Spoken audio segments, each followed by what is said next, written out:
దివ్యమూర్తుల పుణ్యగాథల్లో ఈ రోజున ఋష్యశృంగ మహర్షిని గురించి ఏం చెప్పారో విందాం. కశ్యప మహామునికి విభాండకుడు అనే కుమారుడు ఉన్నాడు.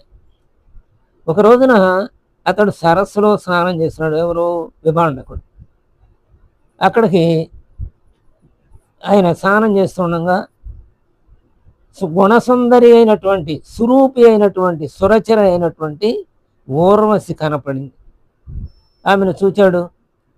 ఆయనకి స్ఖలనమైంది. అయితే అది పవిత్ర జలంలో పడింది. ఆ పరిశుద్ధమైన జలంలో కలిసినటువంటి ఆ తేజస్సుని ఒక దప్పిక గొన్న దుప్పి తాగేసింది. ఆ నీటిని పోయింది. కొన్ని దినాల్లో దుప్పి గర్భం ధరించింది. ఒక మగ శిశువుని జన్మించింది.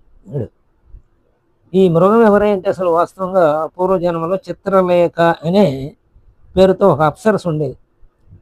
ఆమె ఇంద్రుడి సభలో నాట్యం చేస్తూ ఉండగా కొన్ని లేళ్లు కనిపడ్డాయి ఆమెకి. అప్పుడు ఆమె నాట్యము నుంచి తన మనస్సు ఆ లేళ్లపైన మళ్ళింది. అందుకని నాట్యంలో తప్పటడుగు వేసింది. ఇది గమనించిన ఇంద్రుడు ఏం చేశాడంటే, నీవు లేడీగా పుట్టుకాక అన్నాడు. కాబట్టి త్రికరణ శుద్ధిగా ఏ పని చేసినా త్రికరణ శుద్ధిగా చేయాలి, అప్పుడే ఫలిస్తుంది. ఇది హెచ్చరిక అనమాట. ఈ శాపాలలో మనం గుర్తుంచుకోవాల్సింది ఇది కూడా. త్రికరణ శుద్ధిగా చేయకపోతే ఏ పని సరిగా ఫలించదు అన్నమాట. మనం ఇన్ని చదివినా, మనకి ఇన్ని పూజలు చేసినా మనకి అన్నీ ఫలించకపోవటానికి కారణం ఏంటంటే మనది త్రికరణ శుద్ధిగా ఉండదన్నమాట. అంటే మన మనసు ఎక్కడో ఉంటుంది.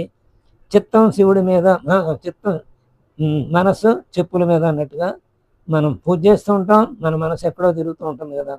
అది హెచ్చరిక అనమాట ఇక్కడ. అలా ఆ చిత్రలేఖ ఆ తర్వాత కాళ్ళ వెళ్ళ పడింది. ఇంద్రుడి కాళ్ళ వెళ్ళను అనుగ్రహించండి అని. అప్పుడు ఆయన అన్నాడు, ఒక ఋషి యొక్క సంతానం నీకు కలిగిన తర్వాత అప్పుడు నీకు శాప విముక్తి కలుగుతుంది అన్నాడు. ఆ లేడీ ఆ తర్వాత చిత్రలేఖ లేడీగా పుట్టింది కదా, అదే కదా ఈ జలాన్ని తాగింది, ఆ భాండకుని తేజస్సుని, ఆ నీడలో ఉన్నదాన్ని. అందుకని అది కొన్నాళ్ళు అయిన తర్వాత ఆ గర్భం ప్రసవించింది. మగ శిశువు పుట్టాడు. అతనే ఋష్యశృంగుడు. ఆ తర్వాత ఆమెకి శాప విముక్తి అయింది. తర్వాత ఈ విభాండకుడు మరి తర్వాత దివ్యదృష్టితో తెలుసుకున్నాడు. విభాండకుడు తన పుత్రుడేనని. ఇది ఋష్యశృంగుడు. ఆ బాలుని తీసుకొచ్చి పెంచుతున్నాడు.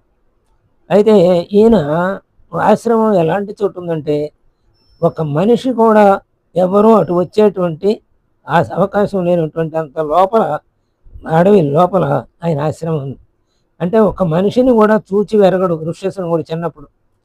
స్త్రీలను అసలే చూచి వెరగడు. అలాంటి చోట పెరిగాడనమాట. నిర్జన ప్రదేశంలో ఆయన ఆశ్రమం ఉండటం కారణం అన్నమాట. ఆ తర్వాత త్రేతాయుగంలో అంగదేశాన్ని పరిపాలిస్తుండేటువంటి రోమపాదుడైన ఆయన ఉన్నాడు. అతడు అయోధ్య నగరానికి రాజు అయినటువంటి మన దశరథుడికి మిత్రుడు అన్నమాట రోమపాదుడు. ఈయన పుత్రులు పుట్టకముందే, అంటే పుత్రకామేష్టి చేయకముందు, పుత్రులు పుట్టకముందు ఆయనకి ఒక కూతురు పుట్టింది. ఎవరు? దశరథుడి సురభి అనుగ్రహం వల్ల కూతురు పుడితే, సురభి అంటే కామధేను, అనుగ్రహం కూతురు పుడితే ఆ కూతురికి శాంత అని పేరు పెట్టారు. రోమపాదుడు వీళ్ళ ఇంటికి వచ్చినప్పుడు, దశరథుడి ఇంటికి వచ్చినప్పుడు మిత్రుడు కదా, శాంతని నాకు ఇవ్వు, నేను తీసుకెళ్ళి పెంచుకుంటాను అన్నాడు. అప్పుడు మిత్రుడు కదా, మిత్రుడి కోరిక కాదనలేక శాంతని రోమపాదుడికి ఇచ్చాడు. రోమపాదుడు పెంచుకున్నాడు అనమాట. అలా అక్కడ పెరుగుతోంది శాంత. మరి ఇప్పుడు రోమపాదుడు అంగదేశంలో వర్షం కురవటంలా కాటకం వచ్చింది. ప్రజలు ఆకలితో అలమటిస్తున్నారు.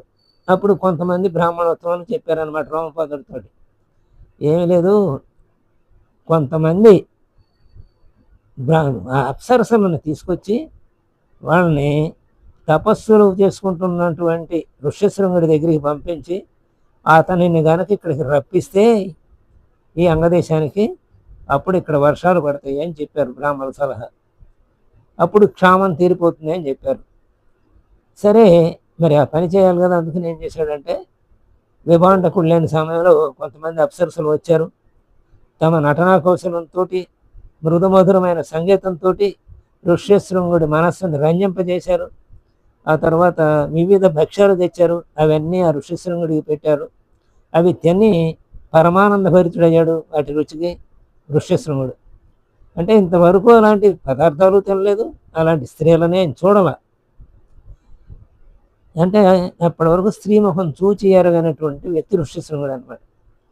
ఇక అతనిలో ఉత్సాహం పుడుతోంది, సంతోషం బాగా ఉంది. ఇది గ్రహించారు అప్సరసలు.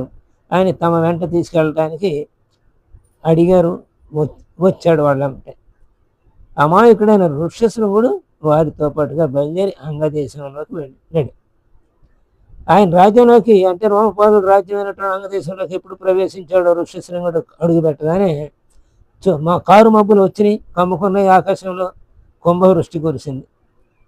రోమపాదుడు ఋష్యశృంగ మహర్షిని ఆహ్వానించాడు. అతని పాదాలను పవిత్ర జలంతో కడిగాడు, అభిషేకించాడు, భక్తి ప్రపత్తులతో శిరస్సు వంచి నమస్కరించాడు. ఆ జలాన్ని, అభిషేకించిన జలాన్ని నెత్తి మీద కూడా జల్లుకున్నాడు. అతనికి అతి సత్కారం ఇచ్చిన తర్వాత తన పెంపుడు కూతురైన శాంత ఉంది కదా, ఆ శాంత ఇచ్చి వివాహం చేద్దాం అనుకుని ఆయనకి చెప్పాడు.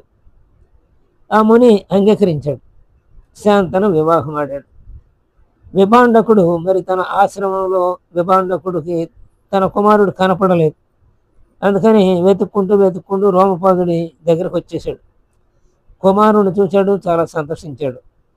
ఋష్యశృంగుడు ఇక వివాహం కొన్ని దినాలు చేసుకున్నాడు కదా, అందుకని కొన్ని దినాలు అక్కడే ఆ అంగదేశంలోనే భార్య సమేతంగా రోమపాదుడి ఇంటిలోనే ఉండి గడిపాడు అన్నమాట.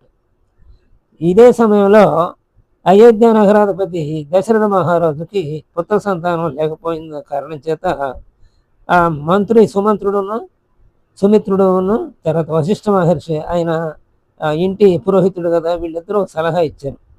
నాయనా, నువ్వు పుత్రకామేష్ యాగం చెయ్యి, ఋత్విక్కునుగా రోమపాదుడి ఇంటున్నటువంటి ఋష్యశృంగుడిని తీసుకొచ్చి నువ్వు ఆ యజ్ఞం చేయించుకో, అప్పుడు నీకు పుత్ర సంతానం కలుగుతుంది అని వాళ్ళు చెప్పారు. సరే, వశిష్ఠ మహర్షి సలహా, అటు మీ మంత్రి యొక్క సలహాని భావించి సరేనని దానికి అంగీకరించి అంగదేశానికి వచ్చాడు. ఇది ఇద్దరిని తీసుకుని, ఎవరిని, సుమిత్రుడిని, వశిష్ఠుడిని కూడా తీసుకుని అంగదేశానికి వచ్చాడు రోమపాదుడి దగ్గరికి. ఋష్యశృంగుని తన వెంట పంపమని కోరాడు అన్నమాట దశరథుడు. మహారాజు తన కూతురు శాంతను మరి ఋష్యశృంగుని ఇద్దరిని వెంట నేడుకొని అయోధ్య నగరానికి వెళ్ళాడు. అయోధ్యలో సరయూ నదికి ఉత్తర తీరంలో యజ్ఞశాల నిర్మించారు. అక్కడ యాగాన్ని చేశారు. అగ్నిగుండం నుండి గంధర్వుడు ఒక ఆయన పుట్టుకొచ్చాడు. ఆ చేతిలో బంగారు కలశం ఉంది, ఆ యజ్ఞ పురుషుడి చేతిలో. దాన్ని ఆ ప్రత్యక్షమైనటువంటి యజ్ఞ పురుషుడు ఆ కలశాన్ని దశరథునికి ఇచ్చి, నీ 3 భార్యలకు దీన్ని ఇవ్వు అని చెప్పి అదృశ్యమయ్యాడు. అంటే అందులో ఉన్న పాయసాన్ని తాగించమని చెప్పి అదృశ్యమయ్యాడు అనమాట. ఋష్యశృంగుడు ఋత్విక్గా యజ్ఞం చేయించాడు కదా దశరథుడికి, దాని కారణంగా పుత్ర సంతానం కలిగింది. ఆ పాయసాన్ని, ఆయనకి 3 భార్యలు ఉన్నారు కదా, కౌసల్య, సుమిత్ర, కైకేయి. ఆ 3 ఆ పాయసాన్ని స్వీకరించడం వలన రామ, లక్ష్మణ, భరతులు జన్మించారు. ఇలా ఋష్యశృంగుడు రామ, లక్ష్మణ, భరత, శత్రుఘ్నుల జన్మకి కారణమైనటువంటి యజ్ఞానికి హోతగా ఉన్నాడనమాట. ఎక్కడ ఆయన ఋష్యశృంగుడు ప్రవేశిస్తే అక్కడ వర్షాలు కావలసినంతగా పండి సస్యశ్యామలం అవుతుంది ఆ భూమి. అందుకే ఆ రోమపాదుడు తన కూతురును కూడా ఇచ్చాడు, క్షామాన్ని నివారించుకోగలిగాడు. ఇది ఋష్యశృంగుని గురించి మనం విన్నది. స్వస్తి.